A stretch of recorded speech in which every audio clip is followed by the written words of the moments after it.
Bonjour à tous, je suis très heureuse de vous retrouver aujourd'hui. Sophie Chevelu, coach PNL à Genève.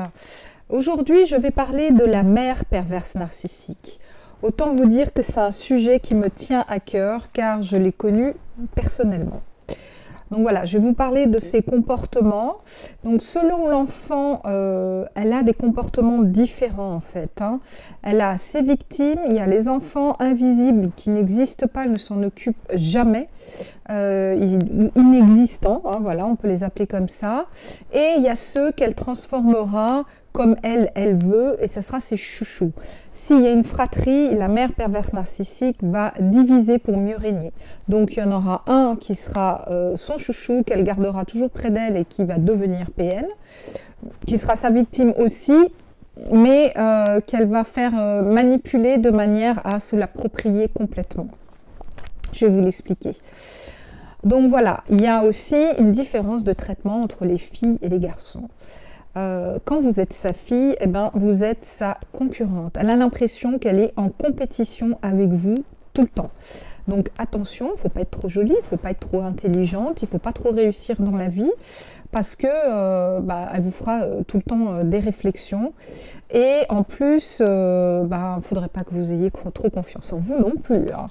Donc elle vous critiquera toujours, tout le temps, sur votre poids, votre taille, votre apparence, votre code vestimentaire, votre tenue, votre intelligence. Elle remettra toujours tout en question parce qu'encore une fois, il ne faut surtout pas que vous ayez confiance en vous. Avec leurs fils, elles sont différentes. Elles peuvent être très séductrices, être fusionnelles avec l'enfant pour avoir mieux l'emprise sur lui.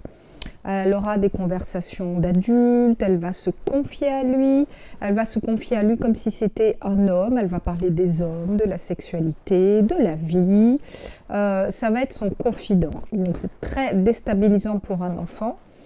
Elle passera son temps à se plaindre du père, bien évidemment. Et attention au fils, il ne faut surtout pas qu'il ressemble à son père. Sinon, elle le menace de ne plus l'aimer. Elle joue le chantage affectif à fond. Elle le menace de l'abandonner, de le quitter s'il ne fait pas tout ce qu'elle lui dit. Sinon, il sera rejeté. Il n'aura plus rien d'elle. Voilà. Et puis, s'il ose faire le contraire de ce qu'elle lui dit, ça sera, ou répéter ce qu'elle dit, ça sera la plus haute trahison. Et du coup, faut faire comme elle veut, quoi, et comme elle exige. Donc évidemment, comme je le dis, c'est la conclusion et les conséquences de tout ce qu'elle fait, mais bien évidemment qu'au quotidien c'est beaucoup plus subtil, il y a tellement d'exemples à donner, mais dans les faits c'est exactement comme ça que ça se passe. Donc elle va tout faire pour empêcher de grandir l'enfant, d'être autonome, en lui choisissant sa nourriture, ses habits, ses amis, ses activités extrascolaires. Maman, elle sait mieux que tout le monde ce qui est meilleur pour toi. Oui, bien sûr. L'enfant devra se justifier tout le temps, de ses faits et gestes, qui tu vois, où, quand, comment, avec qui. Elle exigera de rencontrer les copains, se montrera, quand les copains seront à la maison, la meilleure maman du monde. Elle est trop cool, tout le monde la trouve super sympa, parce que c'est ce qu'elle montre, bien évidemment, à l'extérieur, en société. Donc, elle va en même temps, devant les copains, casser son enfant, ou les copains ou les copines, casser son enfant. Elle va même répéter des confidences que l'enfant a fait, des choses intimes, pour pouvoir rigoler tous ensemble et se moquer de l'enfant. C'est horrible, c'est cruel, c'est minable. Donc c'est un vrai monstre. Donc elle va gâter son enfant qu'elle a décidé d'être chouchou, garçon ou fille, et tout lui acheter, même ce qu'il ne veut pas. Absolument tout, mais en même temps, elle lui dira tout le temps, t'as vu, ce que je t'ai acheté, c'est beau, puis t'as vu, je me moque pas de toi, je te prends que de la marque, je te prends que des belles choses, et il faut toujours qu'elle se mette en avant en disant, c'est pas ton père qui ferait ça pour toi, c'est toujours moi qui fais tout pour toi. Voilà, il faut toujours qu'elle se mette en avant, et puis surtout que vous montrez que sans elle, vous n'êtes rien. Donc, maintenant, je vais parler autant pour les filles que pour les garçons. Donc, en règle générale, elle va jamais faire les devoirs avec vous. Elle va être tout le temps derrière vous pour demander si vous les avez faits, mais elle va pas s'en occuper. Elle va le dire, mais elle va rien faire dans les faits, dans les actes. Quand il va falloir faire les devoirs, si elle veut les faire avec vous, alors là, ça va être infernal, ça va être des cris, des pleurs, comme quoi vous comprenez rien, que vous êtes nul, elle a zéro patience. Ça sert à rien de vous expliquer parce que vous êtes trop bête. Elle va vous mettre un stress, un mal-être tout le temps qui va vous traumatiser, qu'à chaque fois qu'il va y avoir les devoirs, vous allez trembler, ça va être l'horreur. Réciter quelque chose, apprendre par cœur, c'est le chemin du combattant. Et c'est des pleurs et c'est des très mauvais souvenirs. Je vous garantis que je n'ai que des mauvais souvenirs. Donc ça devient un vrai traumatisme et l'enfant du coup il appréhende d'annoncer un devoir à signer, une mauvaise note qu'il a eue, parce que évidemment ça va être une pluie de reproches incessants.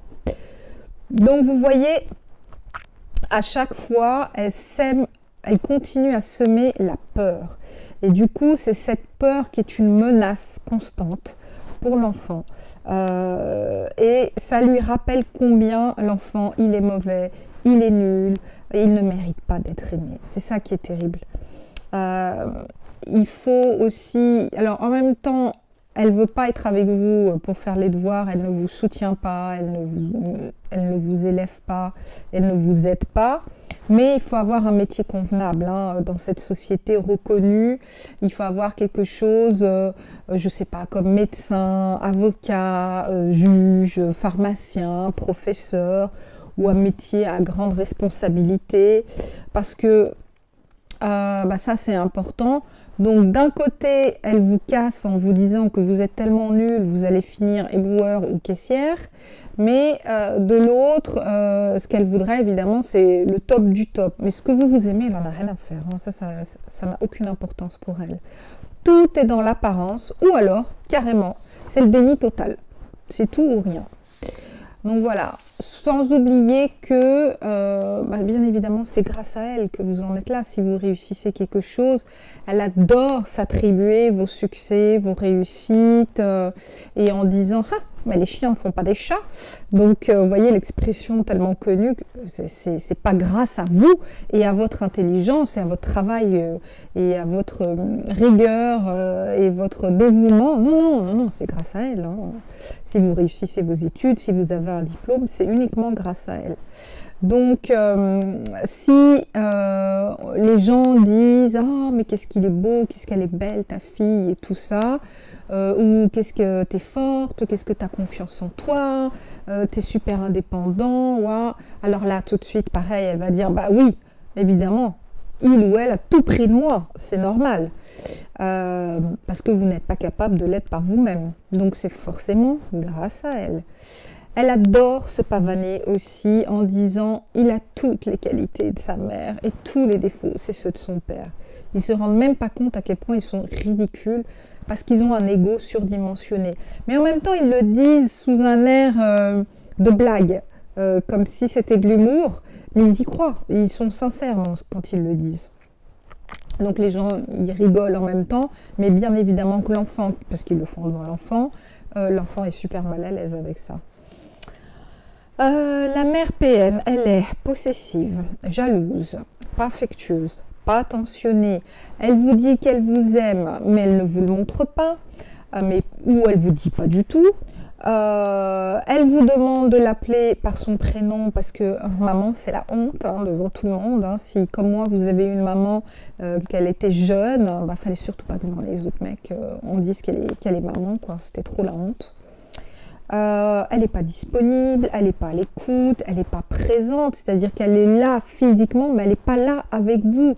Même si elle dit qu'elle vous emmène à un endroit, elle va être sur son téléphone, elle va être au téléphone avec quelqu'un, ou elle va emmener une amie ou un ami, mais vous êtes tout seul à côté, quoi. Donc, c'est vraiment compliqué parce que l'enfant se sent constamment exclu, rejeté, inutile, inexistant. Il ne mérite pas d'être aimé. hein, parce que sa maman, elle veut pas de lui. Hein, elle a des choses plus importantes comme le travail, les amis, les petits amis, plutôt que son propre enfant.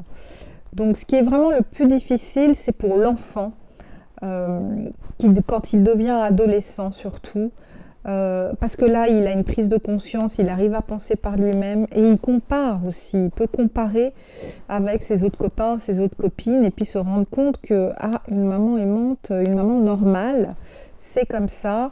Et ce qui est le plus dur, c'est de se dire mais comment une maman peut se comporter comme ça avec son enfant? Ça fait mal, ça fait très très mal. C'est une dure réalité, c'est de se rendre compte que votre mère vous aime pas. Mais bien évidemment, vous ne voulez pas l'accepter, vous vous dites que si, forcément, elle doit vous aimer. Mais non, enfin, à sa manière, on va dire. Voilà, bien sûr, donc la mère pervers narcissique est évidemment une grande manipulatrice. Hein, elle va être sympa avec son enfant, mais uniquement par intérêt. Uniquement pour que vous fassiez quelque chose pour elle, ou régler un problème, ou être à sa botte, son serviteur, sa boniche, son coursier, même faire les messages pour son mec, voilà, que par intérêt, quoi, que pour elle, pour lui faciliter la vie. Elle passe son temps à vous rejeter, quoi que vous fassiez, rien n'est assez bien. C'est humiliation, maltraitance, reproche. Elle vous fait ressentir que vous êtes un boulet, que vous êtes un poids. Elle peut même vous le dire, hein, moi je l'ai entendu, mais tu m'as fait chier toute ma vie. Tu vois pas que tu gênes, tu vois pas que tu te déranges. On n'a jamais sa place. Hein, vous êtes exclu de sa vie parce que c'est trop chiant d'avoir des gosses, quoi. Excusez-moi la vulgarité, mais dans leur tête, c'est vraiment ça. C'est un boulet d'avoir des enfants pour eux. Eux, ils veulent juste s'occuper d'eux et puis c'est tout, quoi. Enfin, elle, pardon. Donc voilà, grandir dans ces conditions, bien évidemment, ça vous conduit à un mal-être profond.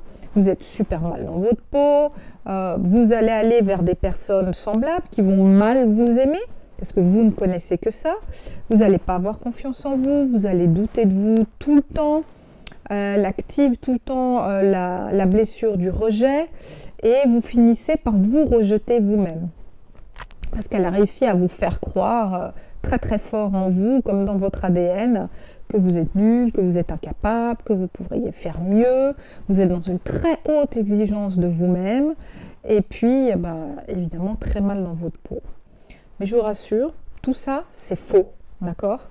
Je suis passée par là, donc je sais ce que c'est. On peut s'en sortir et vous êtes une très belle personne. Vous êtes parfait. Vous avez le droit de choisir votre vie. Vous avez le droit à une belle vie. Mais c'est la vôtre. C'est vous qui devez la prendre en main. Et c'est pour ça que faire un travail sur soi, un travail d'introspection, c'est super important pour pouvoir retrouver confiance en vous, choisir la vie que vous voulez, retrouver de l'amour pour vous.